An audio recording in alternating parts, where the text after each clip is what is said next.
The sea was still that September morning in 1945 as General Douglas MacArthur stood tall upon the deck of the battleship Missouri. All around him were the instruments of empire and surrender, the folded flags, the steel rails, the hush of assembled officers, and the silence of a world exhausted by war. He took the pen in his hand, and with a slow, deliberate stroke, he signed the terms of Japan's capitulation.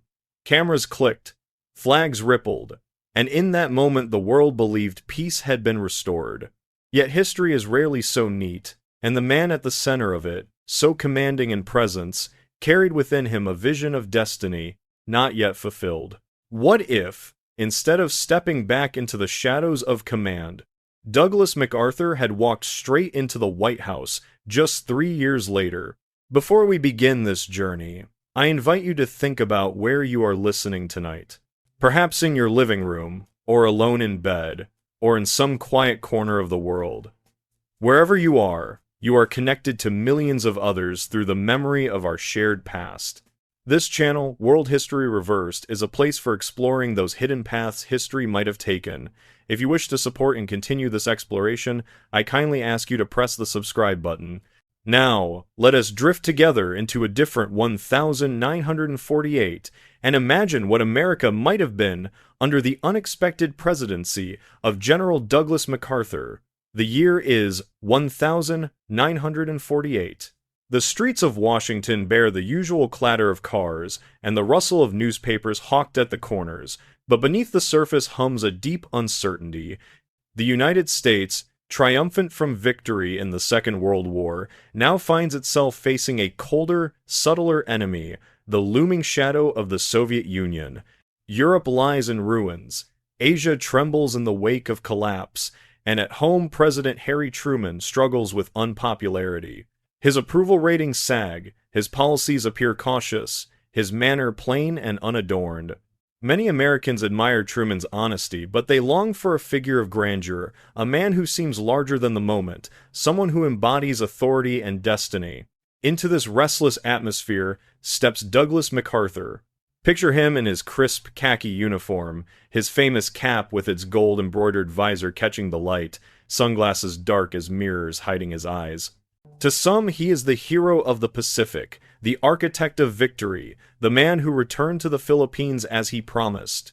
To others, he is a proud, even dangerous man, too enamored of glory, too rigid in his convictions. Yet in politics, symbols matter, and MacArthur is a living symbol. He radiates the authority of command in a way no other public figure of the era could. Had he chosen to stand for the presidency in 1948, the political landscape would have shifted overnight.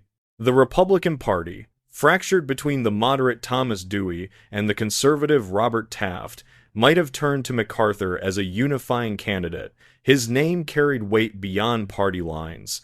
For Democrats disillusioned with Truman, for independents drawn to military strength, even for those who had never voted before, MacArthur was a name that sounded like certainty. Yet what sort of campaign would he have waged? Imagine the speeches not of a polished politician, but of a general addressing his troops. MacArthur's rhetoric often soared into the biblical, speaking of destiny, sacrifice, and civilization itself. His voice, resonant and deliberate, would have carried across crowded stadiums and over radio broadcasts. He would not have needed to master the details of tax codes or agricultural policy. His very presence would have suggested strength and order in a world of disorder. But America in 1948 was not only yearning for security, it was also weary of authority. Many feared the rise of men in uniforms. After all, the war had ended only 3 years before, and the image of dictators commanding armies still haunted the public imagination. Could MacArthur's candidacy have reminded Americans too much of Caesarism, of generals who sought not just victory abroad, but power at home? This is where history opens into branching possibilities. In one version, MacArthur becomes the figure of reassurance. The man who, like Washington or Eisenhower later, moves from the battlefield into the presidency, embodying the seamless unity of military triumph and democratic leadership. In another version, his candidacy alarms the public.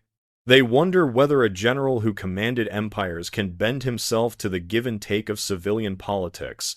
They question whether his pride might turn compromise into confrontation. We can almost hear the sounds of that imagined campaign. The trumpets blaring at a convention hall, the applause echoing like gunfire in closed spaces, the flashbulbs popping as his tall figure strides across a stage. His speeches, like rolling thunder, promising firmness against the Soviets, victory for American ideals, order at home, and then, in the quiet aftermath, the whispers, what would it mean for the Republic if a general with such iron will sat behind the resolute desk? Would the Constitution bend or hold? Would liberty expand or narrow? The scene feels like a chessboard half complete. On one side stand Truman, Dewey, Taft, the familiar politicians of the hour, playing careful moves with pawns and rooks. On the other side strides MacArthur, not a piece at all, but a hand reaching down to seize the board itself. For some, this is salvation. At last, a leader who can cut through dithering and act. For others, it is peril, the collapse of balance into personal will. Yet, even in this speculative space, the outcome is not one. Perhaps he would have triumphed, defeating Truman and Dewey alike, his campaign a tidal wave of hero worship. Perhaps he would have faltered, his pride alienating moderates, his rhetoric too lofty for bread-and-butter politics. History offers us only silence here, a blank page on which our imagination writes. Still, if we lean in, we can almost hear it, the scratch of a pen as MacArthur, in some alternate autumn of 1947, signs the papers declaring his candidacy. That pen stroke, simple and quiet, might have altered the fate of nations. It is the beginning of our journey tonight. The sound of that pen lingers, scratching against paper, the ink spreading across the fibers. It does not end, but instead stretches forward, a sound carrying us into the next chamber of this imagined world. The sound of the pen scratching fades, but in its place rises the echo of applause, as if a crowd has just been told that the general himself will step forward into politics. Imagine a vast hall draped with banners, the American flag hanging heavy above the stage, its stars catching the glow of spotlights. A murmur swells into a roar, the kind of roar usually reserved for heroes returning from war. It is not the applause of routine politics, not the polite clapping for another senator's speech, but the kind of sound that trembles with longing, as though the crowd believes their savior has finally arrived. MacArthur had never been a man of half measures, and his campaign, had it been real, would not have been modest. His sense of theater was legendary. In Manila, he had staged his return as though scripted by destiny, stepping ashore while cameras flashed, declaring that he had fulfilled his promise to return. As a candidate, in 1948, he would have leaned into that same grandeur. Picture his campaign launch not in a small town hall, but in a stadium, his voice amplified not just by microphones, but by the collective memory of the Pacific War. His speeches would blend military cadence with moral fervor, the slow, deliberate rhythm of orders transformed into the uplifting promises of a statesman. The United States of that moment was weary, its optimism shadowed by inflation, labor strikes, and the gnawing unease of communist expansion. Against Truman's plain-spoken Missouri manner and Dewey's cautious, lawyerly tone, MacArthur's words would have sounded like a drumbeat. He might have promised not just recovery but destiny, not just policy but salvation. His sentences often carried biblical weight, laced with phrases about civilization and divine purpose. To his followers, it would have felt like listening to prophecy. To his critics, it would have sounded like hubris cloaked in scripture. Consider how the newspapers might have portrayed him. Headlines splashed across front pages. MacArthur enters the race hero of the Pacific seeks presidency. Editorials split sharply, some praising his courage, others warning against the specter of military rule. Political cartoons might have shown him marching into the Oval Office with bayonets raised, or conversely, as the lone strong man holding back a tide of red banners marked with hammers and sickles. Every issue, taxes, civil rights, foreign aid, would have been reframed through the prism of his persona. Was the United States to be governed as a republic of debate, or as an army led by command? Yet the truth is never so simple. Beneath the pageantry, MacArthur was a complex figure. His confidence was immense, but his political instincts untested. In the rough and tumble of campaigning, where handshakes at factory gates mattered more than parades of troops, could he have adapted? His record suggests two possibilities. On one hand, his oratory and dignity might have carried him through, lifting him above the mudslinging of opponents. On the other, his pride might have bristled at the compromises required, his disdain for the small talk of politics leaving him isolated from voters who demanded familiarity as much as grandeur. Still, one cannot ignore the power of the moment. In 1948, the Cold War was no longer an abstraction, but a daily anxiety. The Berlin blockade was tightening, and Americans wondered if Stalin would test their resolve. The notion of electing a warrior president might not have seemed alarming, but instead necessary. Crowds might have gathered under banners that read, "America needs a general," their cheers echoing like the rolling thunder of artillery. The sound of applause would have filled not just convention halls, but radio broadcasts carried into kitchens, living rooms, and night shifts in factories. For many, it would have felt like the drumbeat of safety, like standing in ranks behind a leader who promised not to falter. And yet, shadows always trail such brilliance. The memory of strong men in Europe lingered in American minds. Mussolini's theatrics, Hitler's speeches, the uniforms, and the parades. These were not distant memories, but wounds still raw. Would MacArthur's campaign have looked too much like their spectacles? Would Americans, once the applause died down, have asked themselves whether they were electing not a president, but a commander-in-chief in the literal sense? Here lies the tension, the balance between awe and fear. His campaign could have ignited a wave of enthusiasm so powerful it swept aside Truman and Dewey alike, or it might have collapsed beneath suspicion, his towering figure casting too long a shadow. Imagine the debates. Truman steady and plain, Dewey smooth and lawyerly, MacArthur towering, his voice resonant. Every answer less about detail and more about destiny. Some would have risen to their feet, carried by the force of his conviction. Others would have shifted uncomfortably, uneasy, with a man who seemed to speak less to voters and more to history itself. And in the end, what is more fragile than applause? It swells, it roars, it shakes the rafters, but then it fades. A hall emptied of its crowds is only an echo chamber, the banners sagging, the air heavy with silence. Applause alone does not win elections. It must be sustained, fed, converted into votes, into policy, into trust. Could MacArthur have done so?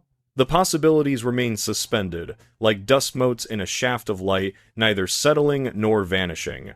The applause, once thunderous, now fades in our imagination.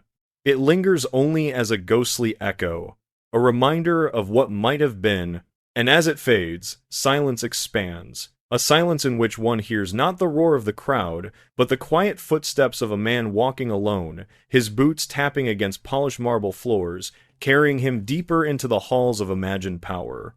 The sound of boots on polished marble echoes through long corridors, each step a declaration that the general has crossed from the world of command into the labyrinth of politics. Those footsteps lead us to a heavy oak table, its surface wide enough to hold maps of continents and the documents of empire. Around this table, in the first days of a MacArthur presidency, the question arises, who shall sit beside him? A president is never truly alone. His vision is filtered through the eyes and voices of those he appoints.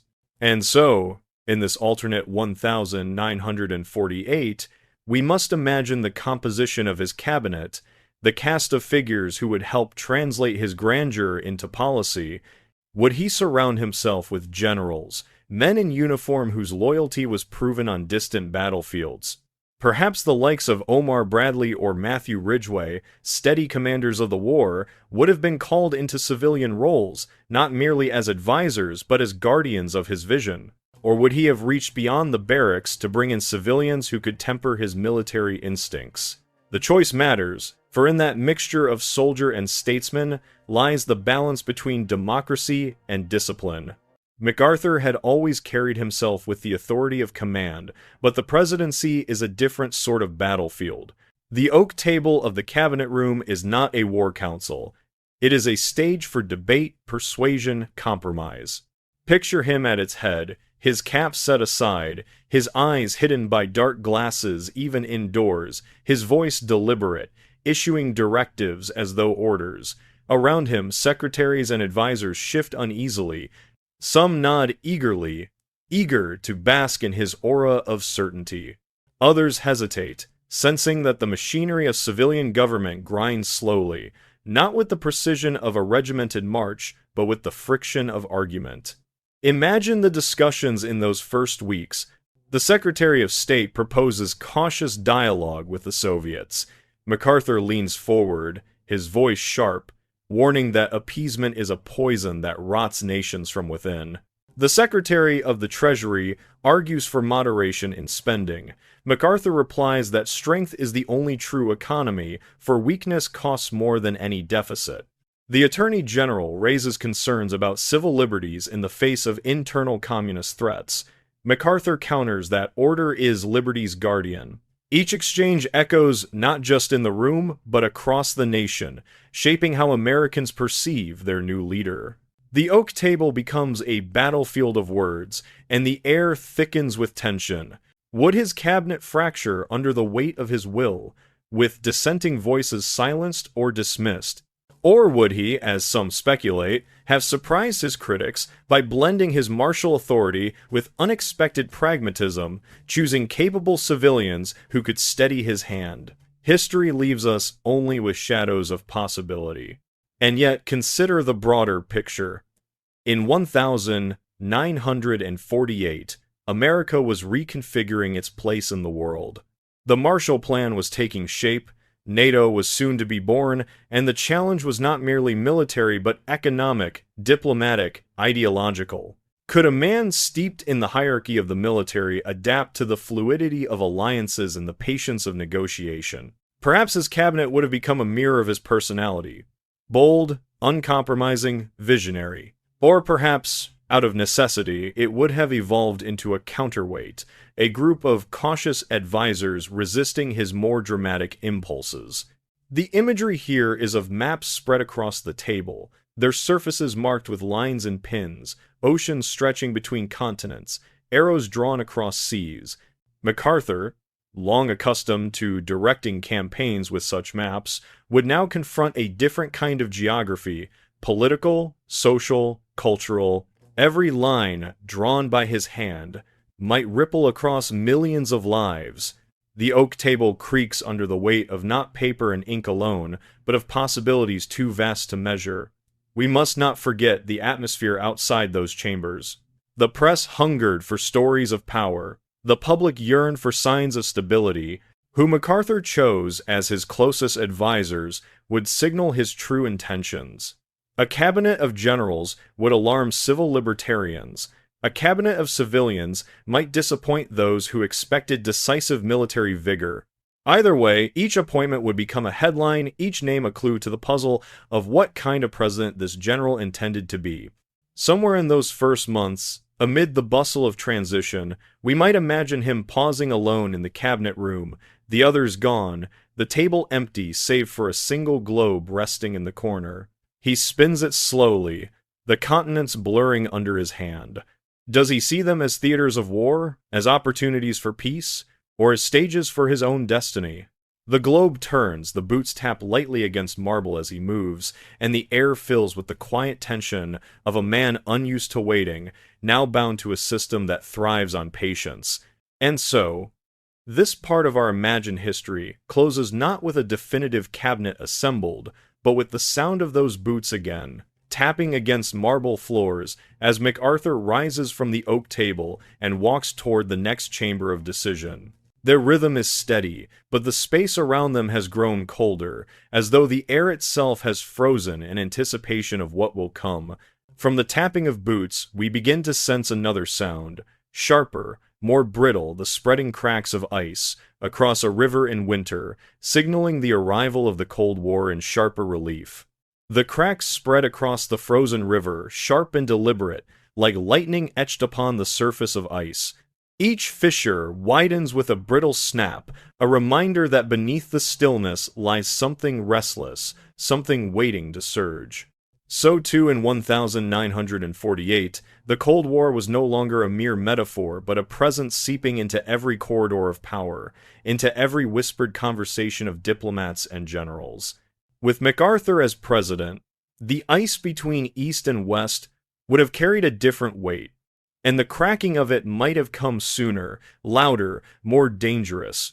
To understand the possibilities, one must recall MacArthur's view of communism. To him, it was not simply an ideology, but a contagion, a creeping force that threatened the very soul of civilization.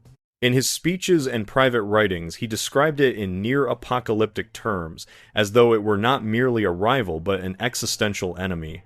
Where Truman often favored measured containment, slow and deliberate, MacArthur might have spoken of eradication, of decisive confrontation. Imagine his inaugural address, his voice deliberate, resonant, declaring that America would not merely resist but would triumph, that the forces of freedom would not simply endure but would destroy tyranny. The applause might have thundered, but in Moscow the echoes would have been heard as drums of war. In those years, Stalin moved cautiously, consolidating his hold over Eastern Europe, tightening his grip on Berlin. Under Truman, the American response had been the Marshall Plan, a lifeline of aid to rebuild shattered economies and win allies not by force, but by generosity. With MacArthur in the White House, would aid have been accompanied by the shadow of marching boots? Perhaps his vision of strength would have infused the plan with even more resources, a grander display of American resolve. Or perhaps he would have dismissed the slow work of rebuilding as insufficient, preferring instead a posture of direct confrontation, demanding lines drawn with clarity rather than blurred by compromise. Picture the meetings of the National Security Council under his leadership.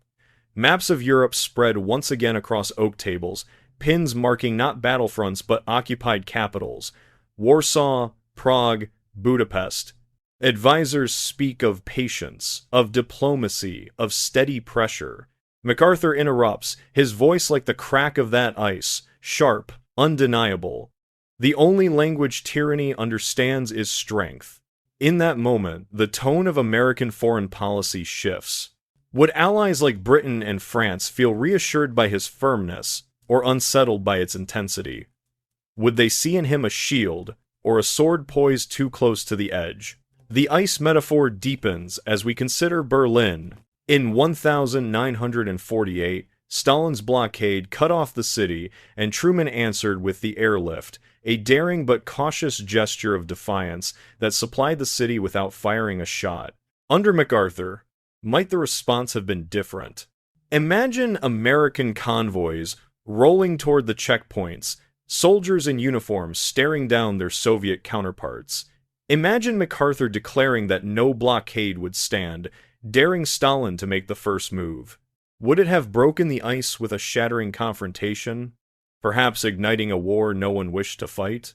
Or would Stalin, faced with a man of such evident will, have hesitated, withdrawing his blockade sooner than he did in our own timeline? The possibilities unfold like branches from a frozen trunk. On one branch, MacArthur's stern resolve deters Soviet aggression, making the Cold War shorter, sharper, and perhaps less costly. On another, his rigidity provokes escalation, plunging the world into open conflict before the nuclear balance is even stable. And within both branches lies the question of the bomb itself. Would MacArthur, emboldened by his belief in decisive force, have spoken more openly of nuclear weapons as tools of strategy rather than as deterrents of last resort? His later comments during the Korean War suggest he saw them not with Truman's restraint, but with a general's pragmatism. If so, the very air of 1948 might have hummed with the threat of atomic thunder. Yet the river of history resists simple flow. For even MacArthur, stern as he was, understood the ruin of war. He had seen Manila reduced to ashes, Tokyo consumed by fire. Perhaps, standing at the edge of the Cold War, he would have used his authority not to hasten conflict, but to command peace with equal vigor, believing that only a firm and visible America could prevent war's outbreak. His voice, rising like wind over the ice, might have been enough to hold the cracks at bay, at least for a time. Imagine him addressing the nation on radio, his words measured yet ringing. We stand at the threshold of a new age. Freedom and tyranny stare at one another across the chasm of history. Let it be known that America will not falter, and that the world will not return to the darkness from which we have just emerged. The people listening in living rooms across the country might have felt both comforted and unnerved, lulled by his certainty yet aware of its costs. And so, in this alternate 1948, the ice continues to crack, but whether it breaks entirely or holds firm remains uncertain. The sound lingers, spreading outward in brittle lines, carrying with it the weight of every possible future, and as we listen, the crack of ice slowly gives way to another sound, softer but insistent, the clatter of typewriters in government offices, keys striking paper, as diplomats and clerks rush to capture the words and policies of a president whose vision could tip the balance of the entire world. The clatter of typewriters fills the air, their keys striking in urgent rhythm, each keystroke like the ticking of a clock against history. The papers they produce spread across desks in Washington and embassies abroad, telegrams dispatched to London, Paris, Rome, and beyond. These words are not idle memos, but blueprints of alliance, drafts of treaties, signals of commitment. From their hum rises the question, how would MacArthur, sitting in the Oval Office, have shaped the birth of NATO and America's role in Europe's fragile rebirth? Europe in 1948 was a continent still in mourning. Cities stood in ruins, their skylines jagged with the silhouettes of collapsed churches and factories, their streets lined with rubble that had yet to be cleared. The Marshall Plan, that bold infusion of American aid, promised more than food and supplies, it offered hope of renewal. Yet rebuilding required not only dollars but trust, a reassurance that America would stand firm against the looming Soviet presence. Truman, cautious and pragmatic, offered that assurance with patience.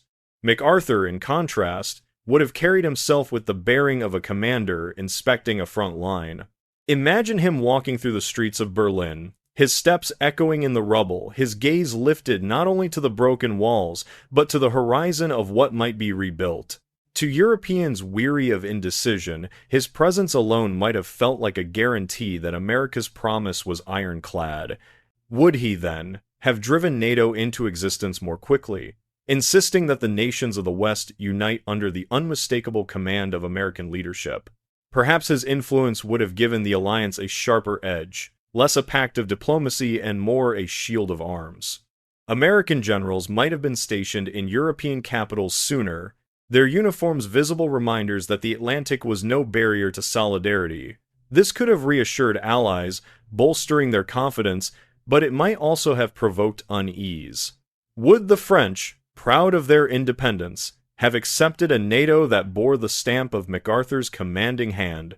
Would Britain, steeped in its own traditions of leadership, have yielded so easily to the dominance of a single American general-turned-president? The cathedral bells of Europe provide a haunting metaphor here. Picture their sound, tolling across devastated cities, each peal a reminder of endurance and faith. Under Truman, the bells tolled slowly, their echoes layered with diplomacy and patience. Under MacArthur, might they have tolled with greater urgency, each strike a call to arms, a summons to gather strength before the Soviets advanced too far?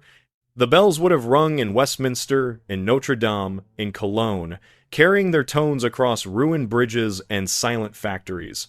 Their music might have been both reassurance and warning, that time itself demanded unity under the banner of strength. Yet again, the paths divide. In one future, MacArthur's leadership accelerates NATO's formation, binding the Western nations more tightly, giving them confidence that the United States will not waver. Perhaps the Soviet Union, perceiving this unity, grows more cautious, its ambitions tempered by the clarity of opposition. In another future, his forceful posture alienates allies, who fear exchanging one form of domination for another. They might hesitate, resist, or even fracture under the strain of a leader who seemed more general than diplomat. The imagery of bombers overhead deepens the tension. Even as the bells toll below, imagine the distant roar of engines high in the sky, the shadows of planes sliding across the battered ground. These aircraft could be symbols of reassurance, American air power ensuring peace, or they could be harbingers of escalation, reminders that Europe might once again become the battlefield of giants. For the people walking through the streets, carrying baskets of bread, patching roofs, planting gardens in the ruins, the sound would be double-edged, security and fear entwined. MacArthur himself had long seen Europe not merely as geography, but as a stage for civilization's survival. To him, the continent was the heart of the struggle, the place where freedom and tyranny pressed against one another with unrelenting force. His presidency might have infused American policy with a clarity of purpose, but also a rigidity that left little room for subtlety. Could NATO, born under such conditions, have endured the compromises necessary to hold together so many diverse nations, or would it have fractured under the weight of one man's unbending vision? As always, the questions multiply, layer upon layer. The bells toll, the bombers roar, the typewriters continue to clatter, diplomats draft agreements, generals sharpen plans, citizens rebuild their homes, and in the midst of it all, a president named MacArthur sets the tone. Perhaps he would have walked into a cathedral in Berlin, the roof open to the sky, and stood in silence while the bells rang above. Perhaps he would have emerged, his voice solemn, declaring that America's duty was to ensure these bells never tolled in surrender again.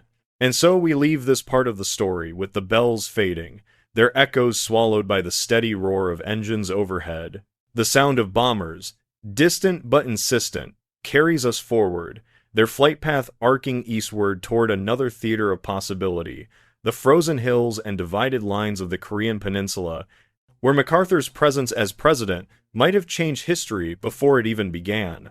The roar of bombers fades into distance, their thunder dissolving into silence, until what remains is the soft hiss of snow drifting through the air.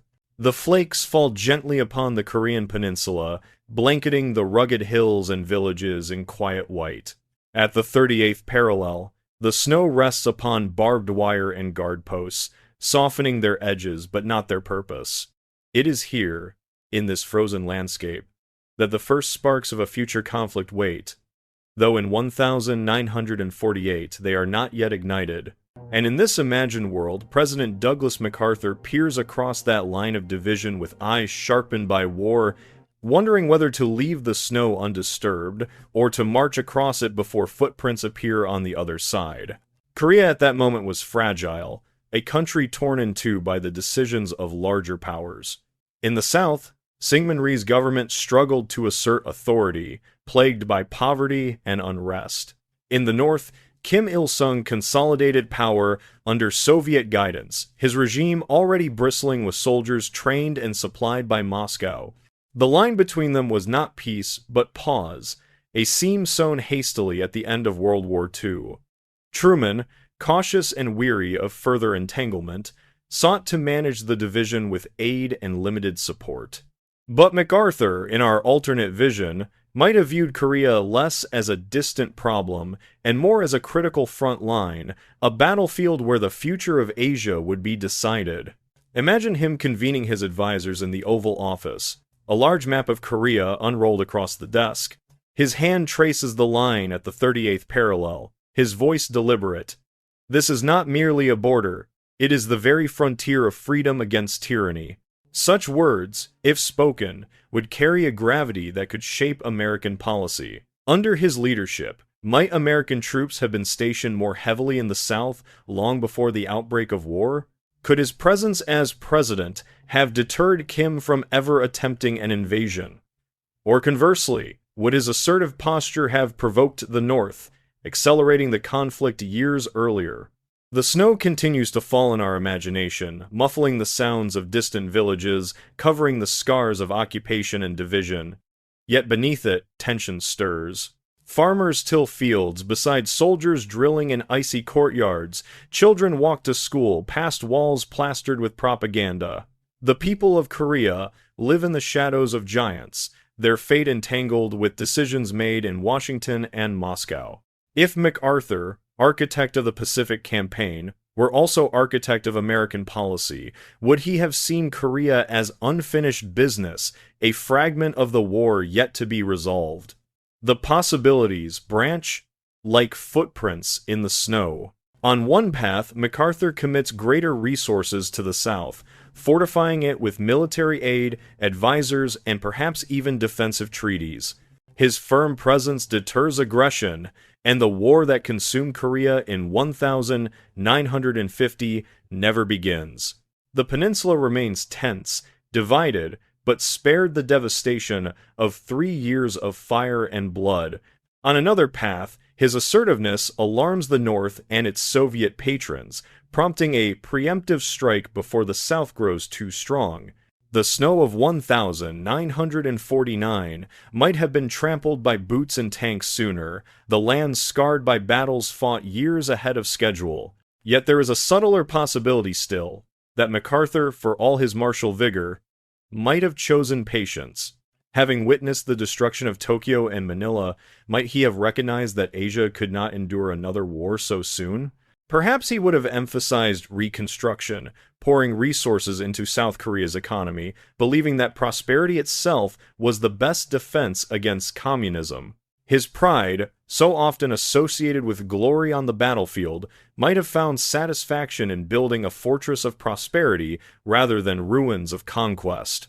The snow allows us to imagine these paths with clarity, for snow is both silence and concealment. It hides the land beneath, softens the harsh lines, but eventually it melts, revealing the reality below. In the same way, MacArthur's potential decisions remain hidden beneath the snow of speculation, their true shape visible only when the thaw of history arrives. Listen closely, and the snow carries its own sounds. The crunch of boots from patrols along the border, the distant whistle of a train carrying supplies southward, the murmur of families huddled around small fires. These sounds blend with another, fainter still, the murmur of rivers running beneath ice, water that will not be stilled. The snow melts into trickling streams, each carrying us forward, leading away from the hills of Korea and toward the quieter landscapes of American life, where the question becomes not about armies abroad, but about the shape of society at home under a soldier president. The streams trickle softly, carrying the melt of snow down from Korea's hills, until, in our imagination, they wind their way across the Pacific and into the neighborhoods of America. The streams dissolve into the hum of quiet suburban streets, where street lamps glow against the darkness, their light forming soft circles on newly poured concrete sidewalks. The war is over, prosperity is stirring, and families gather behind curtained windows. Yet under the watch of President Douglas MacArthur, the tone of life at home would have been different, shaped not only by abundance but by the weight of discipline and order. America in 1948 was in transition. Factories that once produced tanks now made automobiles. Soldiers who had marched through Europe now mowed lawns in suburbs. Veterans studied in classrooms under the GI Bill, while their children played in backyards fenced with white pickets. Yet beneath the calm, tension-stirred labor strikes unsettled industries, racial injustice festered beneath the surface, and the hunt for communists at home was beginning to sharpen. Truman faced these challenges with blunt pragmatism, sometimes slow, sometimes unpopular. MacArthur, stepping into this landscape, would have brought the voice not of a politician but of a general accustomed to command. Imagine him addressing the nation from the Oval Office. His words would not have been the conversational reassurances of Truman, but proclamations of order. He might have called upon Americans to see themselves as soldiers in a larger struggle, their daily lives framed as contributions to a campaign of civilization. The street lamps glowing on suburban roads would then feel less like symbols of comfort and more like sentinels in a quiet war against chaos. For some, this framing would inspire pride, a sense that every citizen had a role in a grand mission. For others, it might have felt suffocating, as though private life were conscripted into service of the state. Consider labor unrest. Strikes had flared in the years after the war, workers demanding higher wages as industries converted to peacetime production. Truman had handled them with a mix of negotiation and occasional threats. MacArthur, by contrast, might have seen prolonged strikes not as disputes between labor and management, but as disruptions to national security, cracks in the unity of the nation. Would he have sought harsher measures, invoking the language of discipline, pressing unions to submit for the greater good? The sound of picket signs clattering against the cold wind might have been met not with compromise, but with the stern reminder that order was paramount. Civil liberties, too, might have been touched by his hand. As the early Red Scare began to rise, suspicion of communists within American borders grew intense. Truman established loyalty programs. Senator McCarthy would soon amplify the hysteria. Under MacArthur's presidency, the atmosphere might have been different, more centralized, more disciplined. He might have insisted on strict loyalty oaths, perhaps even extending the authority of government to silence those suspected of disloyalty. In neighborhoods lit by street lamps, whispers might have carried, "Who among us is truly loyal? Which neighbor, which teacher, which colleague stands against us in secret?"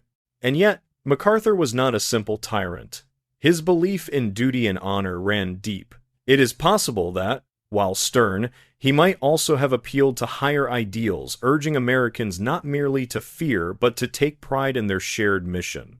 Imagine the parades in small towns, flags carried by school children, veterans saluting on sidewalks as bands played. Under his guidance, patriotism might have flourished into a daily ritual, woven into the fabric of schoolrooms, workplaces, and homes. For many, this would have been comforting, a unifying rhythm in uncertain times. For others, it might have felt like conformity pressed too heavily upon individuality. The street lamps themselves become a metaphor here. Their glow is steady, illuminating the sidewalks, guiding footsteps in the dark, but they also cast long shadows, shadows that fall across porches and hedges, shadows that conceal as much as they reveal.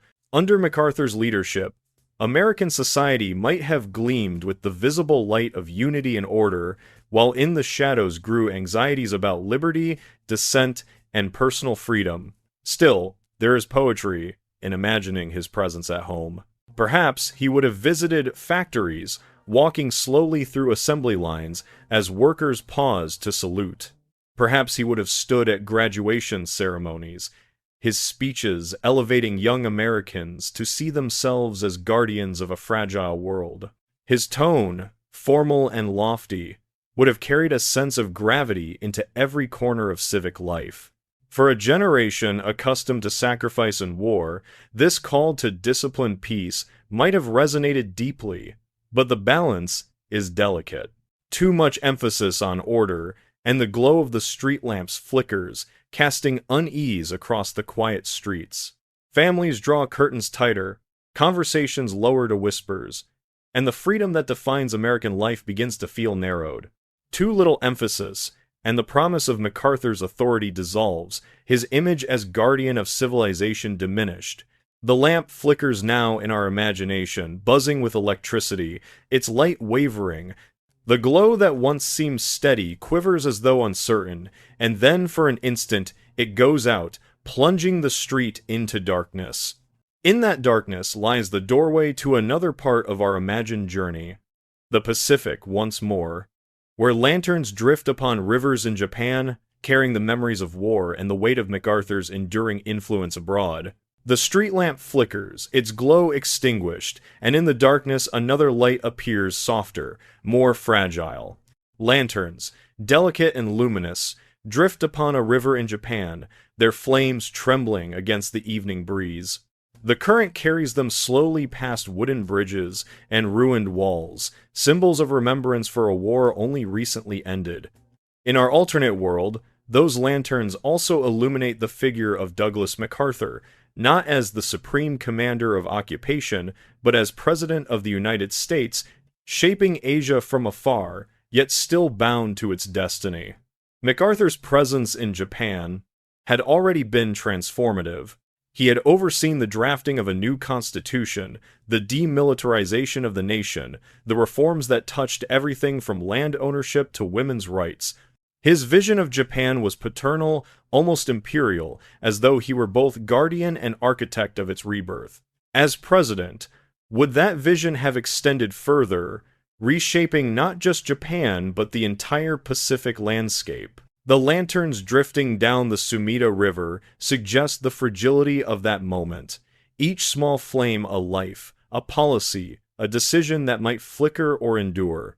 Imagine MacArthur in the White House, his desk cluttered not only with European telegrams but with reports from Tokyo, Seoul, Manila, and beyond. His heart, long tied to the Pacific, would surely have drawn his attention eastward.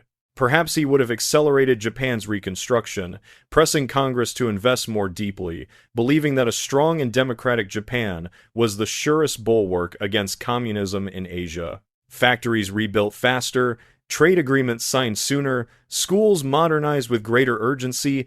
Japan might have risen from the ashes more swiftly, its lanterns glowing brighter against the night. Yet MacArthur's vision was also one of control. Would he have allowed Japan to regain sovereignty as quickly as Truman's administration eventually did? Or would he have insisted on a longer American presence, convinced that only under his careful stewardship could Japan avoid slipping back into militarism? The lanterns drifting into the distance whisper both possibilities: freedom carried on the current, or guardianship that stretches on, delaying independence in the name of security. Beyond Japan lay the broader canvas of Asia.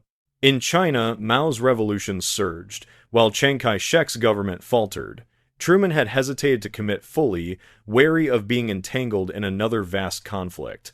MacArthur, with his deep disdain for communism and his pride in decisive action, might have leaned differently. Could he have sent greater aid to Chiang, perhaps even American advisors or troops, in a bid to prevent Mao's triumph? The consequences of such a choice ripple outward like lanterns caught in unexpected eddies. On one path, China remains divided, the communist tide slowed, Asia spared the emergence of a powerful rival. On another, American intervention deepens, leading to a broader war that entangles millions more lives. Consider the Philippines, to a nation MacArthur once promised to liberate and did. As president, he might have seen it as a cornerstone of American presence in Asia, investing in its development as both ally and outpost. Bases might have expanded, aid increased, the islands transformed into a keystone of America's Pacific defense. The lanterns drifting across Manila Bay would have carried not just memories of liberation, but the weight of an enduring partnership. The imagery of lanterns reminds us that Asia in those years was fragile, flickering between futures. Each flame represents a choice: support here, withdrawal there, intervention delayed or accelerated. MacArthur, with his sweeping sense of destiny, might have sought to guide every lantern's path, unwilling to leave them to the currents of chance.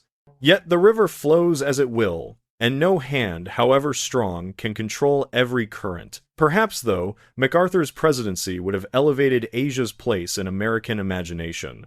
In our real history, Europe often dominated the stage of the early Cold War, with Asia treated as a secondary theater until conflict forced attention upon it. Under MacArthur, the opposite might have occurred. The Pacific, the islands, the rising powers of the East could have stood at the center of policy, their lanterns shining as the brightest lights in the American night. And yet, lanterns are fragile. A sudden gust extinguishes one, and darkness swallows its place. Intervention in China might have led to war, reconstruction in Japan to resentment, expansion in the Philippines to dependency. Or perhaps, tended carefully, the lanterns would have multiplied, their glow reflecting on the water as Asia emerged from devastation into renewal. As the lanterns drift farther downstream, their flames soften, their light dissolving into the black waters. One by one, they vanish from sight, leaving behind only the faint memory of their glow. From that darkened river, another image rises, the ticking of a clock, heavy and inexorable, counting the moments toward midnight. For in MacArthur's America, the question of Asia would not remain separate from the larger shadow of nuclear weapons, and the world itself would soon feel the weight of time pressing against destiny. The lanterns vanish into black water, their glow consumed, and in their place rises the ticking of a clock. Each second lands heavy, deliberate, like the hammer of destiny striking brass. The hands move toward midnight, and though the hour has not yet come, the sound itself chills the air. In the late 1940s, the atomic bomb was more than a weapon, it was a presence, a shadow that haunted every council room and every sleepless night. Under President Douglas MacArthur, the ticking might have grown louder, each second weighted by his belief in decisive force. The bomb was still new in 1948, its power proven over Hiroshima and Nagasaki. Truman had wielded it once, reluctantly, and afterwards sought to restrain its use, guarding it as a last resort. MacArthur, however, had spoken differently in later years, suggesting at times that nuclear weapons could be employed tactically, like artillery magnified beyond measure. If such views had been his while seated in the Oval Office, then the American relationship to the atom would have shifted.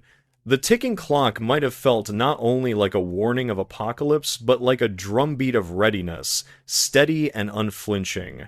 Imagine MacArthur standing before Congress, his frame tall, his voice solemn, declaring that America possessed not merely a weapon of destruction but a shield of destiny. His words, infused with gravity, might have promised that nuclear strength would deter tyranny, that hesitation itself was the true danger. Such rhetoric would have filled headlines, reassured many, and alarmed others. Citizens might have lain awake at night, listening to the ticking of their bedroom clocks, each sound a reminder that history balanced on a razor's edge. How would this posture have reshaped the Cold War's early years? In Berlin, during the blockade, Truman had ordered airlifts of food and coal, a gesture of endurance rather than escalation. MacArthur, by contrast, might have hinted at atomic retaliation if the blockade continued. Would Stalin, calculating in his Kremlin chambers, have blinked and withdrawn sooner, or would such threats have hardened his resolve, spurring an arms race even faster than the one already unfolding? The clock ticks, and with each strike, the uncertainty deepens. Domestically, too, the nuclear question would have weighed heavily. Americans of the late 1940s were just beginning to wrestle with the meaning of this new power. Civil defense pamphlets appeared, children learned to duck and cover, cities contemplated shelters. Under MacArthur, this culture of vigilance might have intensified. Schools could have echoed with his rhetoric of preparedness, factories with his calls for strength. The hum of prosperity might have carried with it the undertone of sirens and drills. The glow of suburban street lamps, imagined earlier, would then be joined by the eerie wail of practice alarms, a nation rehearsing for an apocalypse it prayed never to see. Yet there is another side to MacArthur's character. For all his sternness, he also cherished visions of peace through overwhelming strength. He believed that only by showing absolute resolve could war be prevented. In this light, perhaps his nuclear stance would not have hastened destruction, but instead prevented it, his certainty deterring adversaries before they dared test America's will. The ticking clock, then, becomes not a countdown to catastrophe, but a metronome of stability, its rhythm ensuring that no one dares strike the first blow. Still, the imagery of midnight looms. One can imagine foreign diplomats in smoke-filled rooms, whispering of America's general president who spoke so boldly of the bomb. Allies might have felt both reassured and unsettled, grateful for protection yet wary of recklessness. The British, their cities still scarred by war, might have urged caution. The French, torn between pride and dependence, might have doubted. And in Asia, where the memory of nuclear fire was not abstract but lived, Japan's lantern-lit rivers might have carried prayers of dread at every mention of atomic strategy. What of the scientists? Those who had forged the bomb in desert sands. Under Truman, many warned of restraint, forming committees to guide policy. Under MacArthur, would their voices have been heard, or would the general's certainty have eclipsed their caution? The ticking clock reminds us that once time passes, it cannot be retrieved. Decisions made in those early years would echo for generations, shaping doctrines, strategies, and fears that defined the entire Cold War. And so we arrive at another divergence. On one branch, MacArthur's willingness to brandish nuclear power secures a swift and stable peace, deterring aggression before it grows. On another, it accelerates the arms race, prompting the Soviets to develop their bombs sooner, plunging the world into a colder, darker standoff. On yet another, his rhetoric unsettles allies, fracturing coalitions and leaving America isolated even in its strength. Each possibility is suspended in the ticking, unresolved. The clock continues, each strike softer now, fading into another sound, the crackle of a fireplace. Imagine a family gathered in their living room, newspapers spread across the coffee table, reading of their president's bold declarations. The fire pops and hisses, casting shadows on the walls, as they wonder whether their children will grow in safety or under the looming shadow of mushroom clouds. The crackle fills the silence, carrying us away from the halls of power into the quiet reflections of ordinary lives, where the weight of history is felt in the simplest of moments. The fireplace crackles, flames dancing against logs, the glow casting shifting shadows across the living room walls. The sound is gentle yet insistent, a rhythm that fills the silence after the reading of headlines. Families sit together, newspapers spread across coffee tables, voices lowered as they discuss the words of their president. Outside, the wind rattles window panes, carrying with it the faint rustle of papers piled on porches across the nation. Each morning, those newspapers land with a thud, and with them comes the question of how Americans truly feel about a general now guiding the Republic. The people of the United States, in 1948, were not strangers to hero worship. They had celebrated Roosevelt's voice, Eisenhower's calm presence, and even Truman's plain-spoken steadiness. But Douglas MacArthur was of another kind altogether. To many, he was not merely a politician or even a president. He was a living monument, a man whose profile seemed carved from the very stone of victory. His pipe clenched between his teeth, his cap adorned with golden embroidery, his sunglasses reflecting back the gaze of a nation. This image appeared on magazine covers, posters, and campaign leaflets. It was the face of authority itself. For some, this was profoundly reassuring. After years of depression, war, and uncertainty, MacArthur embodied a promise of order. His words carried weight, his presence radiated certainty, and his authority seemed beyond dispute. In kitchens and offices, people spoke of him with admiration, recalling his triumph in the Pacific, his return to the Philippines, his command over Japan's surrender. Veterans especially might have felt pride, seeing one of their own ascend not only to glory abroad, but to leadership at home. The newspapers on their porches were read with confidence, as though the man pictured there could not fail them. But admiration is never the whole story. Alongside it grew unease, quiet at first but persistent. The same qualities that inspired awe also provoked suspicion. Was MacArthur too proud, too rigid, too accustomed to command? Could he, who once issued orders to millions of men, truly listen to the voices of ordinary citizens? In editorials and political cartoons, critics raised warnings. They drew him as Caesar crossing the Rubicon, as Napoleon gazing at maps, as a general whose epaulets sat uneasily beneath the mantle of civilian office. The rustle of newspapers in the morning carried not only reassurance, but the whisper of caution. Imagine, then, the atmosphere of American towns. In cafes, men in suits folded their papers and debated whether the general's stern policies were safeguarding liberty or tightening its bounds. On streetcars, women glanced at headlines and wondered whether the world their children would inherit would be one of peace or perpetual vigilance. In union halls, workers questioned whether his calls for discipline meant fair compromise or suppression. Admiration and unease intertwined like the threads of a single fabric, neither unraveling fully, each giving shape to the other. The cultural imagination reflected this duality. Novelists and playwrights began to hint at the presence of authority pressing upon daily life. In theaters, audiences watched dramas that explored themes of freedom and control, of individuals caught between duty and conscience. Jazz musicians, improvising in smoky clubs, gave their music a sharper edge, as though echoing the tension in the air. On radio programs, commentators spoke with voices both reverent and skeptical, their words drifting into homes where families listened by firelight. The fireplace crackled as they considered whether their nation had chosen a guardian or a gaoler. And what of MacArthur himself, the man at the center of these perceptions? He would have relished the admiration, no doubt, but would the unease have touched him? Perhaps not. His pride was immense, his conviction unshakable. Yet pride can be both strength and blindness. In the silence of the Oval Office, late at night, perhaps even he might have felt the weight of those newspapers, their praise and suspicion mingling into a burden heavy as stone.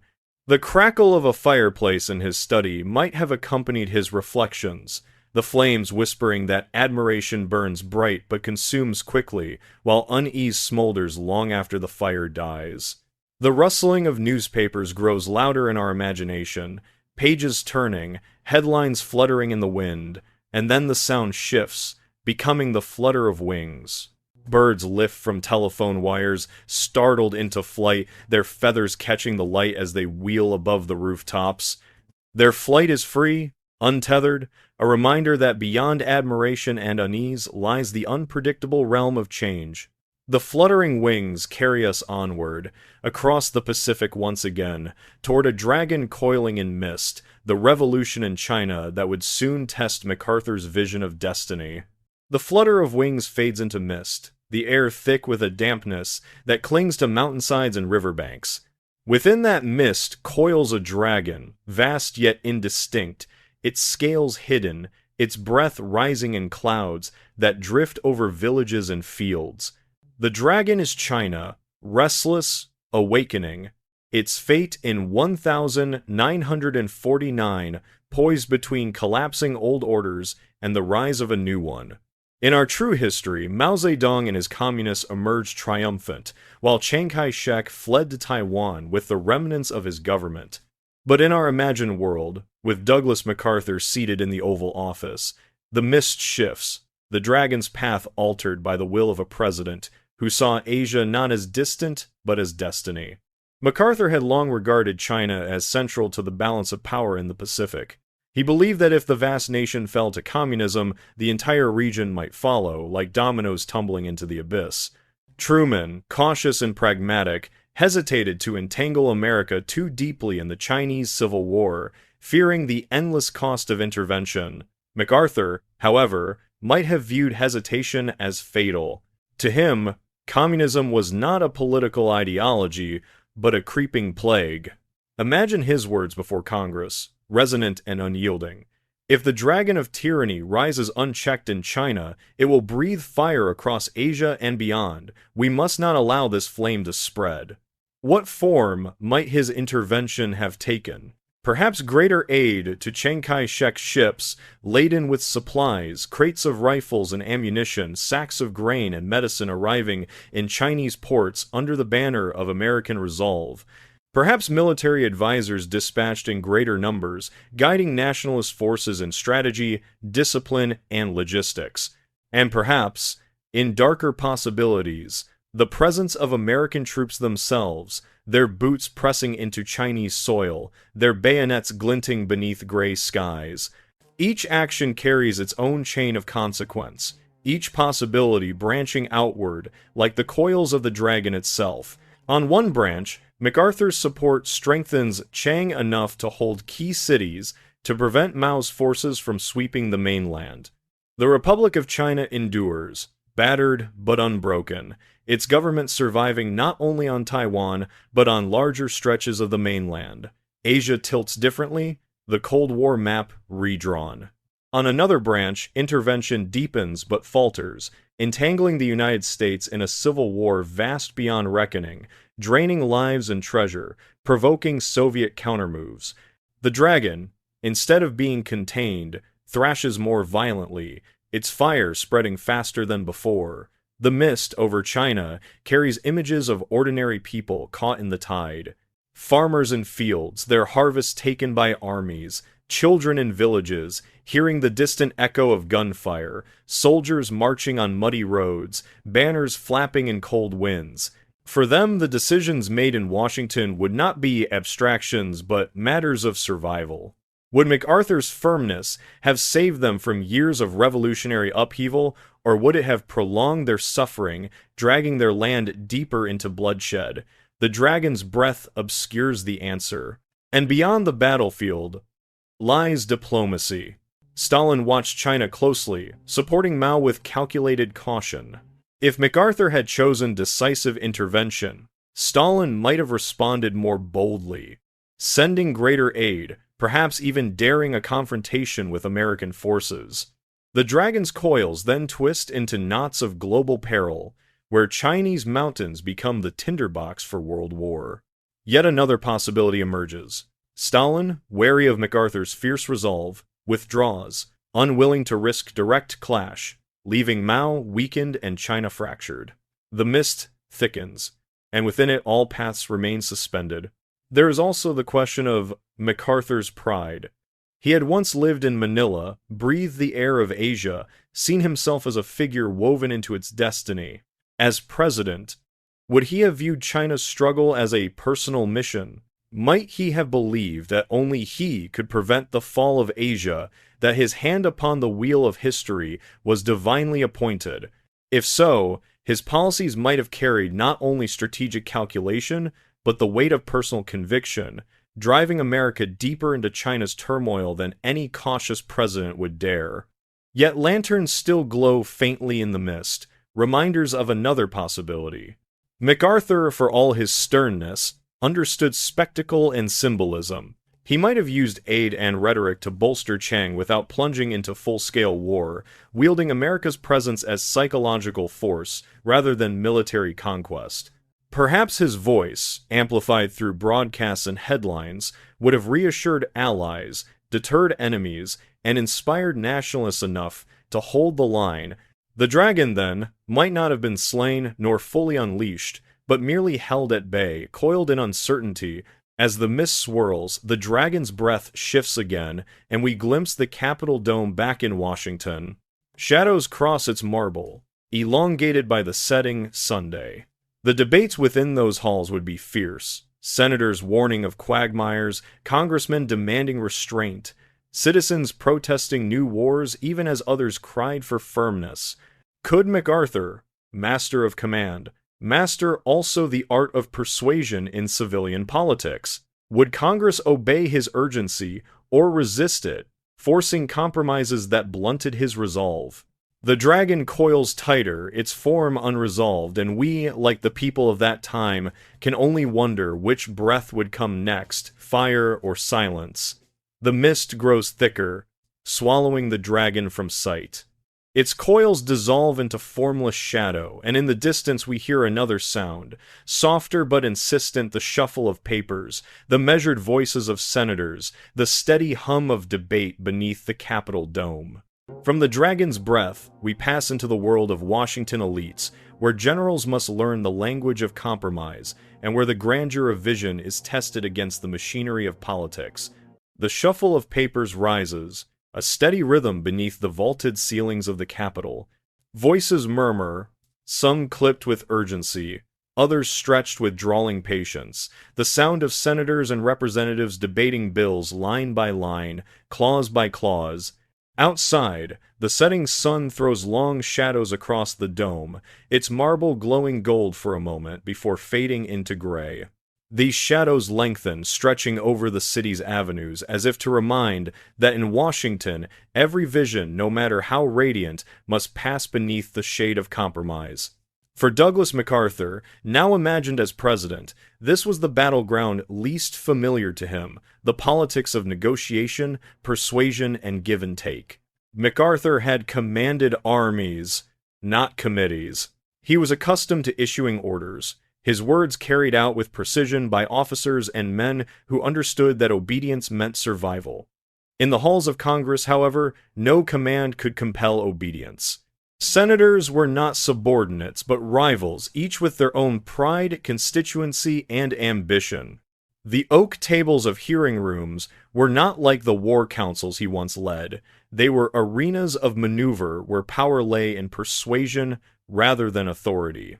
Picture MacArthur standing before a congressional committee, his tall frame erect, his voice grave. He speaks not as a politician fluent in the art of compromise, but as a general pronouncing the necessity of destiny. Some listen with awe, impressed by his certainty.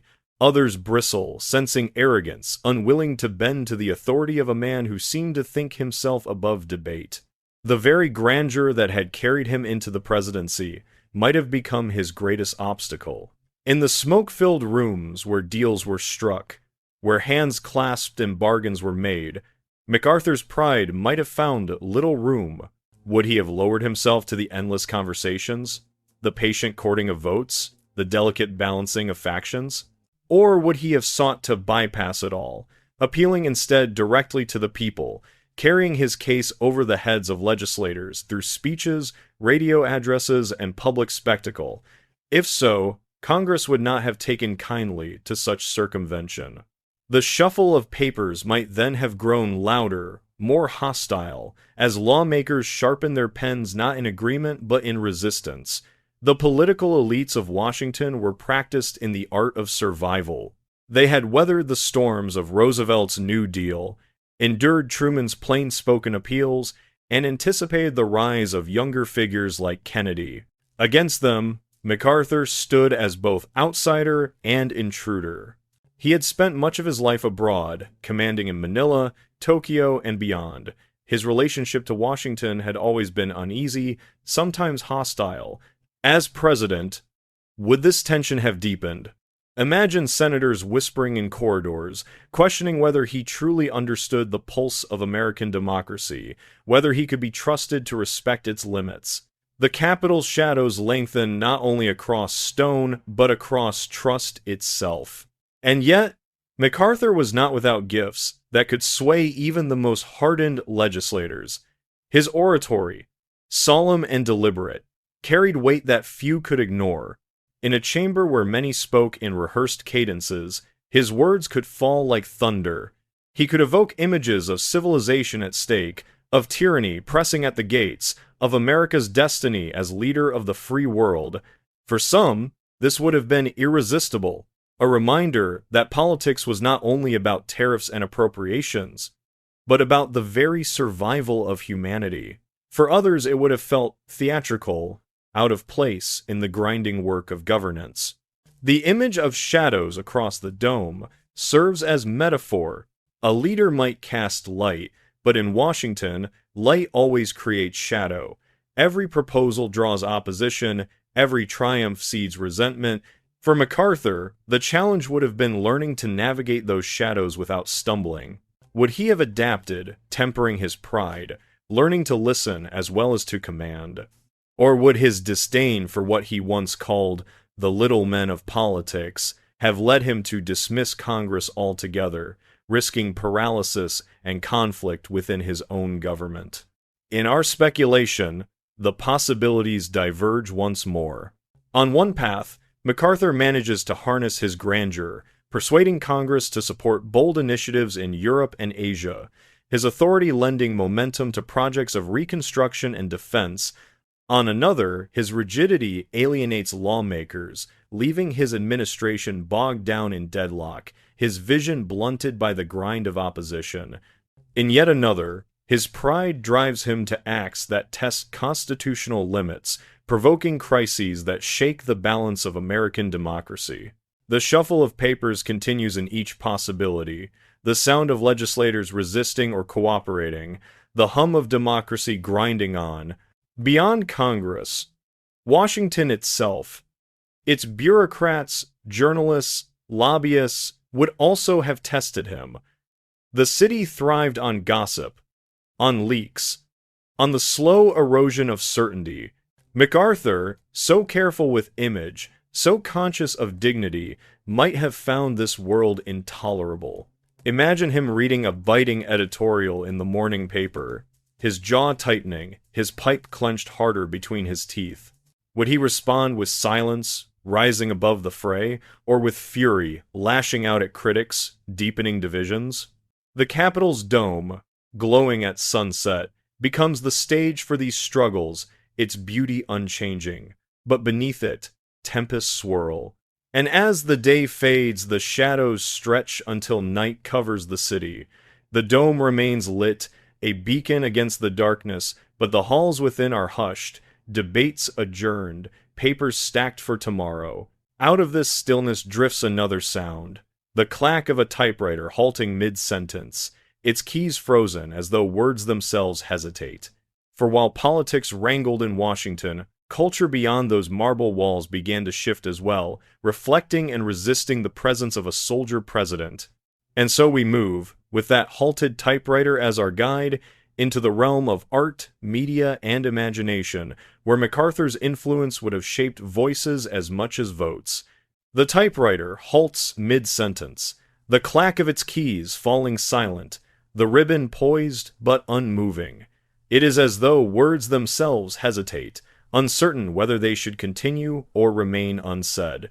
In that silence lies the cultural atmosphere of America under President Douglas MacArthur, an atmosphere in which artists, writers, and journalists must decide how to speak, what to conceal, and how to navigate the shadow of a leader whose presence loomed so heavily.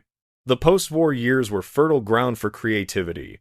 Painters wrestled with abstraction, novelists probed the disillusionment of veterans, musicians bent jazz into new forms of improvisation. The movies brought stories of love, war, and ambition to millions of screens, while radio carried voices into every home. Yet culture is never free of politics, and in a nation where the president was also a general, the arts might have taken on a different tone. The typewriter's silence suggests a pause, not only in one writer's hand, but in the larger world of expression, a pause filled with questions. Would MacArthur have encouraged patriotic celebration in the arts, urging Hollywood and publishing houses to glorify America's role as global leader? Perhaps films would have shifted more heavily toward tales of victory and duty, filled with soldiers returning home to build shining futures.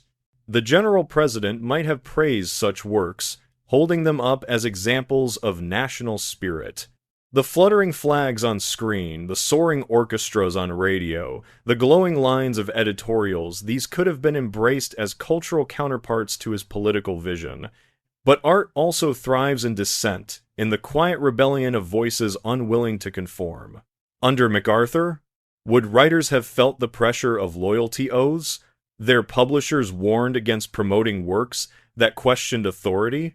Would playwrights have risked depicting generals as flawed or fallible, knowing their audience lived under one who commanded the nation itself? The typewriter, pausing mid-sentence, becomes a metaphor for hesitation, the choice to self-censor rather than provoke, to soften edges rather than strike boldly. Some voices would have gone quiet, while others might have spoken louder, defiantly. Consider journalism, the most immediate mirror of society. Newspapers had already portrayed MacArthur as both hero and threat. As president, his relationship with the press might have been combative. Editorial boards would weigh carefully their words. Too critical, and they risked accusations of undermining national unity. Too supportive, and they risked becoming mouthpieces. The silence between typewriter strokes reflects the tension of editors, balancing duty to truth against fear of being branded disloyal. Columns might have praised his leadership in one paragraph, only to slip cautious criticisms into the next, testing how far they could go without reprisal. And yet, MacArthur himself cherished grandeur, even spectacle.